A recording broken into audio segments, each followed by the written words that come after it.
Now, I just briefly want to make the people understand, how can anyone do something like this? And for that, I have to explain to you what is RSS. RSS, Mr. Narendra Modi is a life member of RSS. RSS was an organization that was inspired by Adolf Hitler and Mussolini, came about in 1925.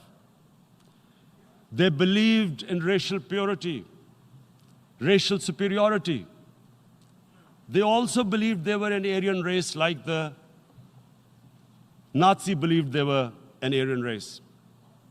All that I'm saying can be verified. This is the time of information revolution. You can Google all this, what I'm saying. But it is very important for me to explain this to you so you know what is happening in India. This RSS believed in the ethnic cleansing of Muslims from India. At one point, there was racial superiority of the Hindu race. Secondly, it was hatred for the Muslims and for the Christians, because they believed that this golden age of Hindu civilization was stopped because of Muslim rule centuries back and then the British rule of India. So it was racial superiority and hatred for Muslims and Christians. This is openly stated. You look at the founding fathers of RSS, Golwalkar and Savarkar. Just Google them and you'll find out. And this ideology of hate is what murdered the great Mahatma Gandhi in 1948. It was this ideology of hate that made Narendra Modi in 2002 do a pogrom against Muslims in Gujarat when he was the chief minister. He allowed 3 days for these RSS goons who were inspired by the Hitler brown shirts. They actually wear brown shirts. This RSS, the Congress Home Minister gave a statement that in RSS camps, terrorists are being trained. And these terrorists butchered 2,000 Muslims and 150,000 Muslims were made homeless. Narendra Modi could not travel to the US because of that. And I need to make you understand this background before I explain to you that what sort of a mindset would lay siege to 8 million people with 900,000 troops. Women, children, sick people, locked in as animals. In fact, of what I know of England, if 8 million animals were locked in, the RSPCA would have made a lot of noise about it. These are human beings.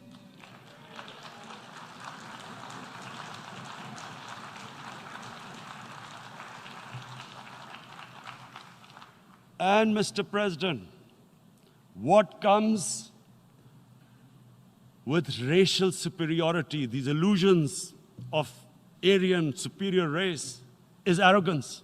The two go together. And it's arrogance that makes people make mistakes and do stupid things. Cruel things like what Narendra Modi has done. It's sheer arrogance. And it's arrogance that has blinded him from the fact that what is going to happen when the curfew is lifted? Has he thought about it? This hasn't been thought through. What is he going to do when he lifts the curfew? Does he think that people of Kashmir will quietly accept the status quo because India has changed the constitution and taken away the special status? They'll accept that? Mr. President, 100,000 Kashmiris have died in the past 30 years because they were denied the right given by the United Nations, the right for self-determination. 100,000 have died and 11,000 women have been raped.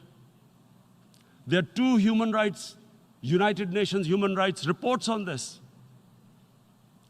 The world hasn't done anything because India is a huge market, 1.2 billion people. Sadly, the material prevails over the human. But this has serious consequences. Again, I repeat, that's why I'm here. Look, what is going to happen when the curfew is lifted will be a bloodbath. The people will come out. There are 900,000 troops there. They haven't come to, as Narendra Modi says, he's done this for prosperity of Kashmir. This is supposed to be for the development. These 900,000 troops, what are they going to do when they come out? There'll be a bloodbath. Has he thought it through what happens then? Mr. President, has anyone thought that what happens when there is a bloodbath? What do you think the impact will have on people of Kashmir? What do you think they will think? The way they have been boxed in their houses, treated like worse than animals, no rights. Thousands of all the political leadership has been arrested, taken out of Kashmir. Even those Kashmiri leaders who were pro-India have been taken out. 13,000 boys have been picked up and taken to God knows which destinations. So what do they think? What will the people of Kashmir do when they lift the curfew? They will be out in the streets. And what will these soldiers do? They will shoot them. They've already used pellet guns, blinded young boys. In the last 6 years, the 5 years, the oppression that has gone on in Kashmir.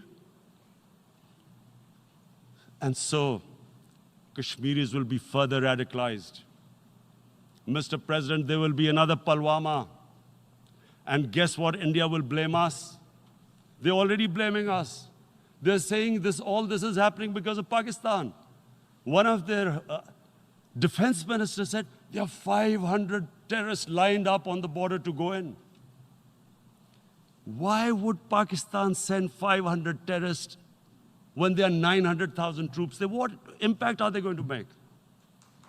What will they do?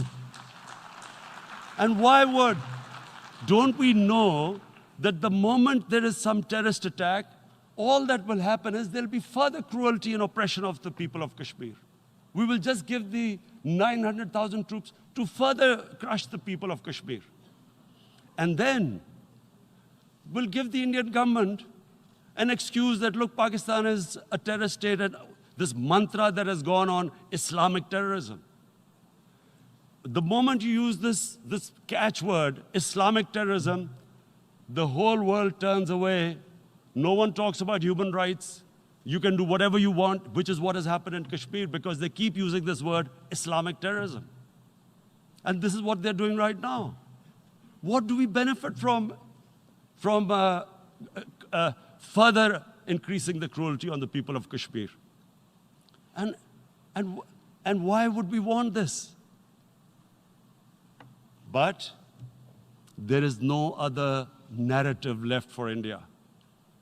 As when they lift the curfew, whatever happens, Pakistan will be blamed, and there is always a danger of another Pulwama. They might come and bomb us again, and then another cycle might start. And what does Narendra Modi think? That 180 million Muslims of India are thinking right now. Aren't they watching these Kashmiris stuck inside for 55 days they've been stuck in? Aren't they watching? What do you think? Don't you think that the Muslims will be radicalized in India? And I'm talking about 180 million people. And when they get radicalized, there will be some incident in India somewhere down the line. Again, we will be blamed. And I'm warning you right now, again, we will be blamed. And Mr. President, what about 1.3 billion Muslims who are watching this? And they know that it is only happening in Kashmir because they're Kashmiri Muslims. This is not happening to Kashmiri Hindus.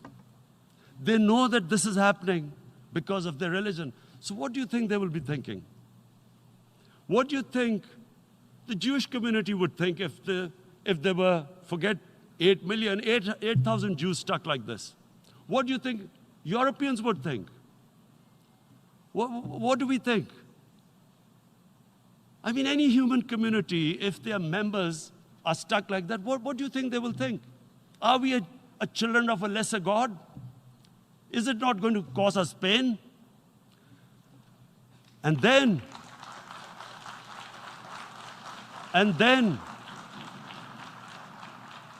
I'll tell you what will happen.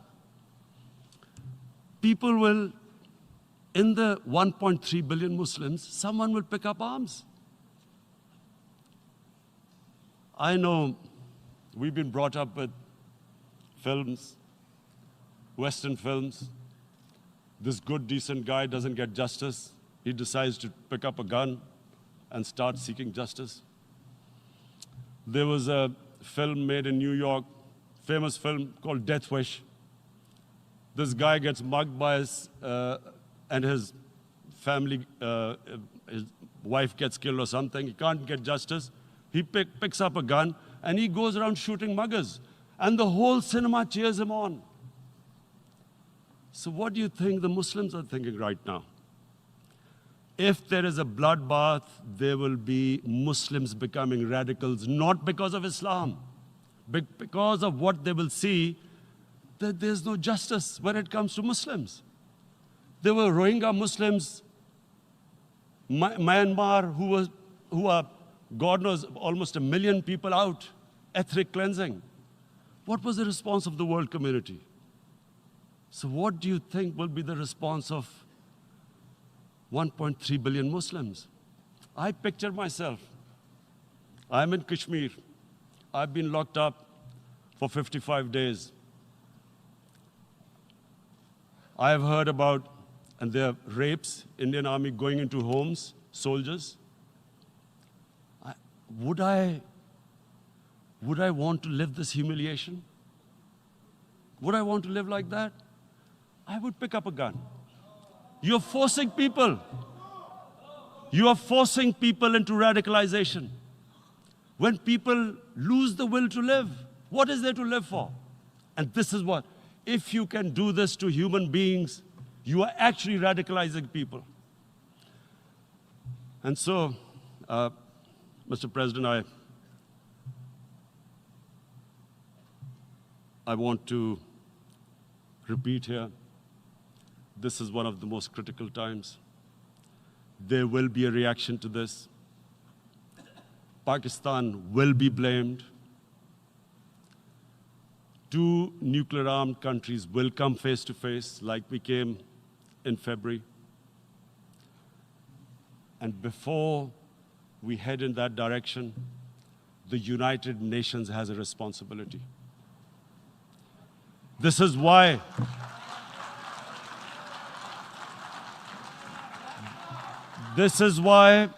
the United Nations came into being in 1945. You were supposed to stop this happening. I feel we are back to 1939, Munich. Czechoslovakia has been taken, annexed. What is the world community going to do?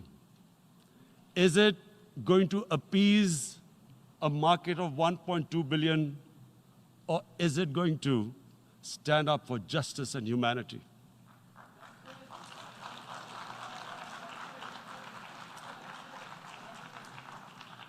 If this goes wrong, you hope for the best, but be prepared for the worst.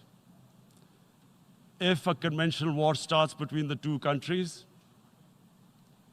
Mr. President, if a conventional war starts, and anything could happen, but supposing a country 7 times smaller than its neighbor is faced with the choice, either you surrender or you fight for your freedom till death. What will we do? I ask myself this question. And my belief is, La ilaha illallah, there is no God but one. And we will fight. And when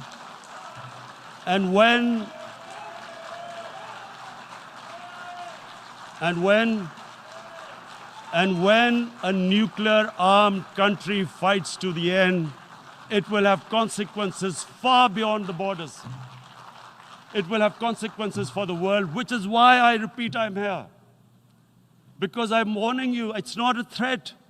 It's a fair worry that where are we headed? And I've come here to tell the UN, you've got to, this is a test for the United Nations. You are the one who guaranteed the people of Kashmir the right of self-determination. They are suffering because of that. And this is the time. This is the time not to appease like in 1939 appeasement took place. This is the time to take action. And number one action must be that India must lift this inhuman curfew, which has lasted for 55 days. It must free all political prisoners, and especially those 13,000 boys that have been picked up. Parents don't know where they've disappeared. And then the world community must give the people of Kashmir their right of self-determination. Thank you.